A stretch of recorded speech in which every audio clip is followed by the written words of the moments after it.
Welcome back to Machines Inc. I'm Jake, and today we're going to be talking about one of the cheapest and most important modifications you can do to any off-road vehicle.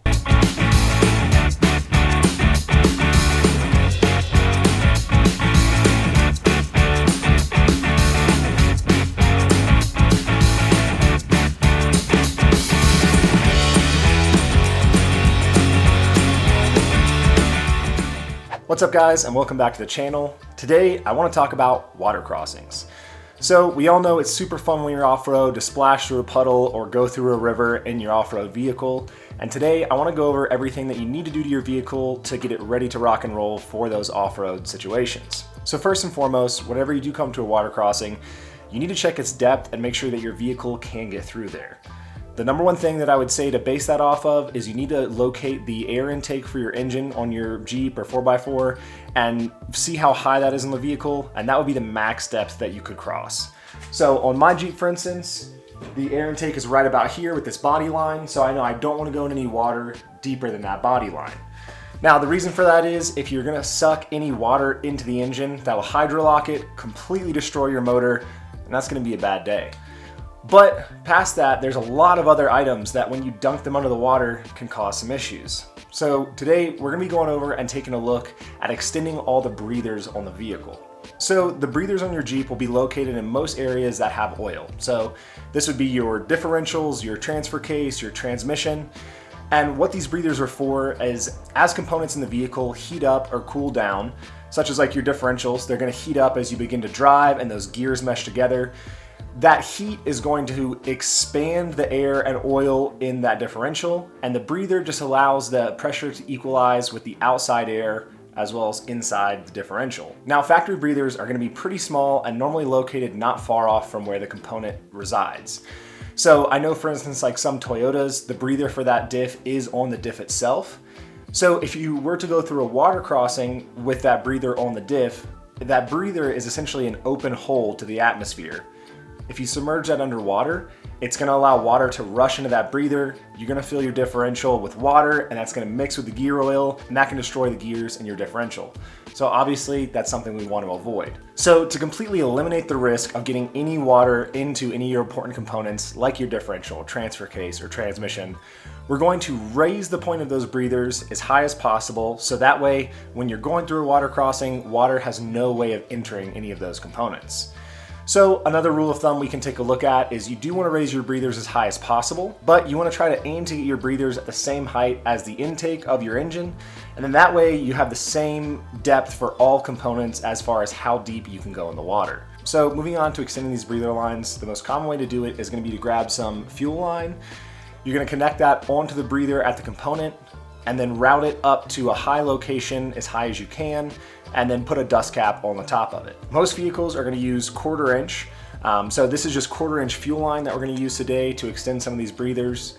I've already got my front and rear differential breathers set up, but I need to go back and do my transfer case and transmission. Once we hook these up, we're going to route them up to the highest point possible, generally underneath the hood, and we're going to put a cap on the top, and this cap still allows air to flow freely in and out, but it just prevents things like bugs, dirt, dust, rocks, that kind of stuff getting down into the breather line. Now, when you're choosing where to route your breather lines, first off, rule of thumb is you want to get them as high as possible.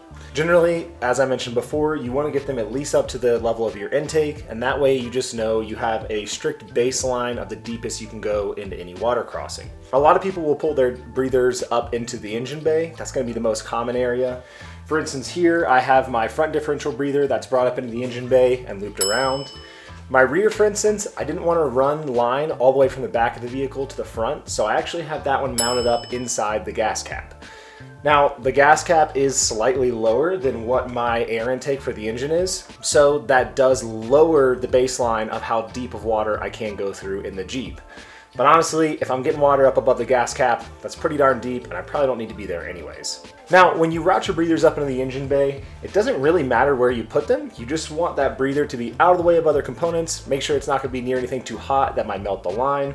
And then you just want to zip tie it and secure it up out of the way. And then second off, if you are setting up breathers for your differentials, those you need to account to have enough extra hose. So when the axle or differential sags down, you have enough loose, free hose for it to sag with and not pull that differential breather off. Now, like I said before, I already have my diff set up, but today we're going to be focusing on the transmission and transfer case.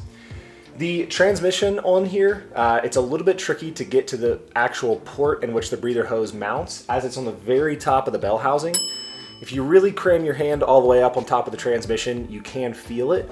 However, being able to get a hose on and off of there is very tricky with the transmission in the car. But luckily, the factory transmission breather comes over into the engine bay on this side. Unfortunately, it's still down low, so all we're going to do is add a double-ended barb onto that breather to extend it using our additional fuel hose, and we're going to route it up as high into the engine bay as possible, similar to our front differential breather. The transfer case, however, is a lot easier to get to, so that one I'm going to pop off the factory and just run a single line from the transfer case all the way up in the engine bay, and we'll mount it in a similar location to where we put the transmission one. If you're trying to locate the transmission breather, we'll come over to the passenger side of the block, take a look down here, and this is it right here. You can see this is the little like dust cap on the tip of it, and it's just dangling down below. So we're going to put a barb and extend that up higher into the engine bay.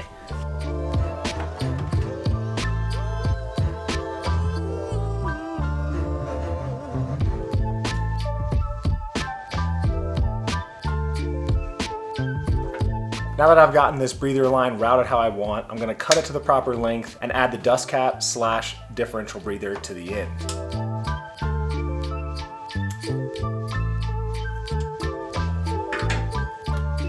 Now, I know what you're thinking. By routing the end of this breather hose back down to the engine bay, aren't I lowering my water line? And the answer to that is no.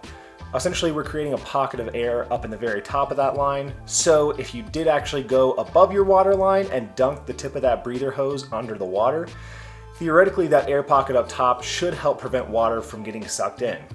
Now, at that point, obviously water still can get into it, and especially as differentials or transmission, transfer case heat up and cool down, they can create a vacuum effect which would pull water into it, but it's just a little extra safeguard instead of having that differential breather pointing straight up. So the transmission's super easy, we got that knocked out. Now we're gonna go down underneath and do the transfer case, and that one we're gonna go from the transfer case and do a full route all the way up into the engine bay. So once I got that hose fitted onto the transfer case, I routed it along the hard transmission cooler lines on the passenger side of the vehicle and popped it up and out right next to our transmission breather. So I'm just going to go ahead and snip this one to the same length and then go ahead and pop on our dust cap. I did go ahead and label these before I go ahead and tuck them in their final position. Not that that's necessary whatsoever, but might help me out in the future to be able to identify these for repairs.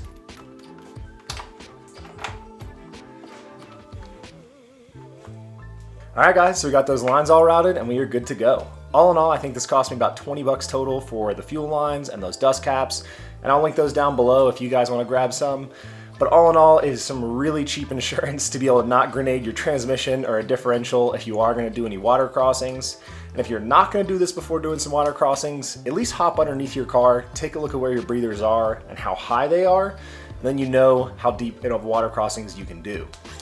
But that wraps it up for this video, guys. I gotta go ahead and pull this thing out of the garage, turn it around, and start yanking all the interior out so I can cut the floorboards out, but that's gonna be in next week's video. Until then, if you guys wanna see some more fabrication and 4x4 content, definitely subscribe to the channel. If you guys like some more instructional videos explaining how things work like this, definitely like the video so I know to make more of these for you guys. And as always, thanks for watching, and we'll see you next time.